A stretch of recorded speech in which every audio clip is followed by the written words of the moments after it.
Hello friend, स्वागत है आप सभी का सेरेंडिपिटीज एम्ब्रेस के पार्ट 5 में। तो पार्ट 5 की शुरुआत उसी सीन के साथ होती है जहां जुनो को होंगजू को परेशान करते हुए देखकर हुयंग उसे बचाने के लिए वहां पहुंच गया था और होंगजू से कहने लगता है कि वो उससे मिलकर बहुत ही ज्यादा ग्रेटफुल है। साथ ही कहता है कि उसका हेयर बैंड लास्ट नाइट उसी की गाड़ी में रह गया था। होंगजू भी जुनो को जलाने के लिए कहती है कि वो हेयर बैंड उसका फेवरेट है और अगले ही पल हुयंग का हाथ पकड़कर उसे अपने साथ ले जाने लगती है। कुछ दूर अपने साथ ले जाने के बाद होंगजू उसे अपनी ही बिल्डिंग के पीछे लेकर छिप जाती है। कुछ ही देर बाद जुनो भी वहां आ जाता है। जब उसे होंगजू नहीं नजर आती तो वो अपनी गाड़ी लेकर वहां से जाने लगता है। दूसरी ओर होंगजू को उसका हाथ पकड़े हुए देखकर हुयंग मन ही मन काफी खुश होने लगता है। अब जुनो के जाते ही होंगजू कहने लगती है कि उसे मालूम ही नहीं था कि वो अंकल बीकूक के साथ काम करता है और उसका ऑफिस भी उनकी कंपनी के ही बगल में है। अब एक तरफ हुयंग जुनो के बारे में बात करने की कोशिश करता है लेकिन होंगजू से बोलने का मौका ही नहीं देती और कहने लगती है कि वो उसकी हेल्प के लिए बहुत ही ज्यादा ग्रेटफुल है और वो चाहती है कि वो इस टॉपिक के बारे में उससे ना पूछे और वो हुयंग के लिए ऐसे ही ग्रेटफुल रहे। जिसके बाद होंगजू हुयंग को उसका हाथ पकड़ने के लिए भी थैंक्स कहती है और वहां से चली जाती है।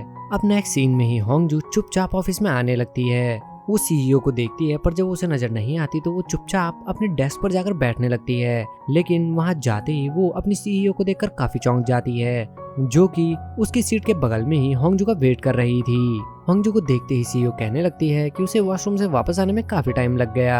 होंगजू बहाने बनाने की कोशिश करती है लेकिन सीईओ कहती है कि उसके उस इंसिडेंट को पूरे 3 साल बीत चुके हैं और यहाँ पर मौजूद सभी को इस बारे में पता है कि वो जुनो को पसंद करती है। सीईओ होंगजू को एक स्क्रिप्ट देकर एक एनिमे मूवी की प्रोडक्शन शुरू करने के लिए कहती है पर होंगजू सीईओ से मना कर देती है कि वो इस प्रोजेक्ट पर काम नहीं कर सकती। सीईओ भी उसे ये कहकर वहां से जाने लगती है कि वो ये चूज नहीं कर सकती कि उसे यहाँ पर क्या करना है। साथ ही जाते जाते सभी को कहने लगती है कि उन सब ने भी देख लिया होगा कि कोई भी लव स्टोरी जैसी चीज नहीं होती और अगर किसी के पास इतना टाइम है तो वो लव को छोड़कर अपने काम पर ज्यादा ध्यान दे। दूसरी ओर दिखाया जाता है हुयंग को जो कि होंगजू का हाथ पकड़ने की वजह से अभी भी बहुत ही ज्यादा खुश था।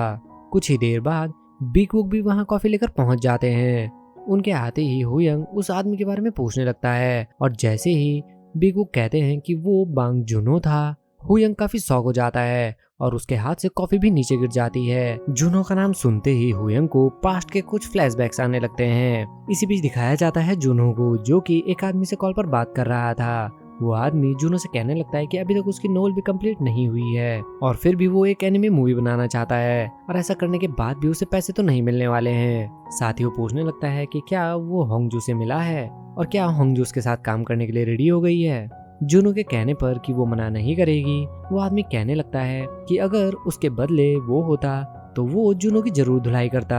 वो बताने लगता है कि जब वो 3 साल पहले बिना कुछ बताए यहाँ से चला गया था तो होंगजू उसके बारे में पूछने के लिए उसके पास कई बार आई लेकिन जुनो के मना करने की वजह से उसने होंगजू को कुछ नहीं बताया और ये सुनकर जुनो भी थोड़ा हैरान हो जाता है। दूसरी ओर दिखाया जाता है होंगजू को जो ना चाहते हुए भी जुनो की उसी बुक की स्क्रिप्ट पढ़ना शुरू कर देती है। वहीं दूसरी ओर बीकवुक हुयंग से पूछने लगता है कि आखिर वो उसका नाम सुनकर इतना शौक क्यों हो गया।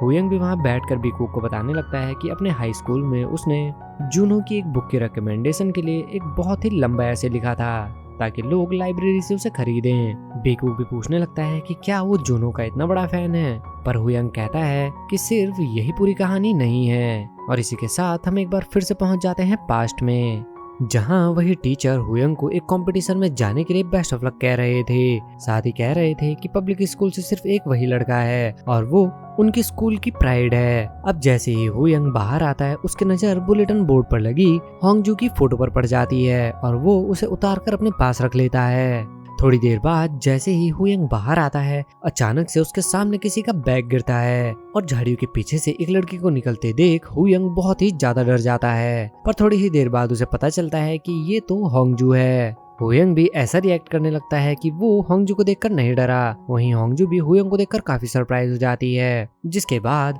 हुयंग होंगजू से पूछने लगता है कि उसकी क्लास स्टार्ट होने वाली है तो वो यहाँ पर क्या कर रही है। होंगजू भी पहले तो काफी बहाने बनाती है लेकिन जब कोई काम नहीं करते तो वो उल्टा हुयंग से ही पूछने लगती है कि उसकी क्लास भी स्टार्ट होने वाली है तो वो यहाँ पर क्या कर रहा है और शायद उसे उसकी शिकायत करनी पड़ेगी। पर जब हुयंग बताता है कि वो एक मैथ ओलंपियाड कंपटीशन के लिए सियोल यूनिवर्सिटी जा रहा है। होंगजू काफी हैरान हो जाती है और फिर बहाना बनाने लगती है कि उसकी तबीयत काफी खराब है, इसलिए वो घर जा रही है। इसके बाद भी जब हुयंग उसका बैग नहीं छोड़ता तो वो अपना बैग छीन कर उसे ये कहकर वहाँ से चली जाती है कि अगर उसने टीचर को शिकायत करी तो वो उसे मार डालेगी। अब नेक्स्ट सीन में ही होंगजू बस का टिकट लेकर अपने डेस्टिनेशन के लिए निकल जाती है, जहाँ वो बस में बैठकर एक गिफ्ट निकालती है जिसमें उसने बहुत सारे लेटर्स और कुछ गिफ्ट्स रखे हुए थे। होंगजू उन्हें देखकर बहुत ही ज्यादा खुश हो रही थी। यहीं हमें दिखाया जाता है कि हुयंग भी उसी बस में बैठा है और वो बार बार होंगजू को ही देख रहा है। अब सीन शिफ्ट होता है जहाँ बस टर्मिनल पर पहुँचते ही हुयंग सियोल के लिए जाने वाली बस का टिकट ले लेता है जो कि 20 मिनट बाद जाने वाली थी, पर बाहर आते ही उसे होंगजू मिल जाती है जो उसे देखते ही कहने लगती है कि शायद उसका सियोल यहाँ पर है। हुयंग भी कहने लगता है कि उसका घर तो यहाँ पर नहीं है और वो यहाँ क्या कर रही है और उसे धमकी देने लगता है कि शायद उसे स्कूल में इन्फॉर्म करना होगा।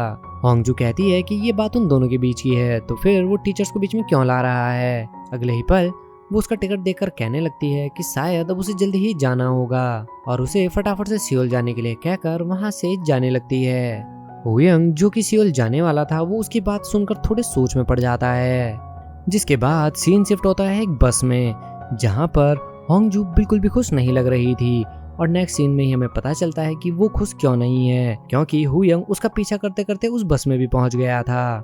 होंगजू इरिटेट होकर हुयंग से पूछने लगती है कि वो उसका पीछा क्यों कर रहा है।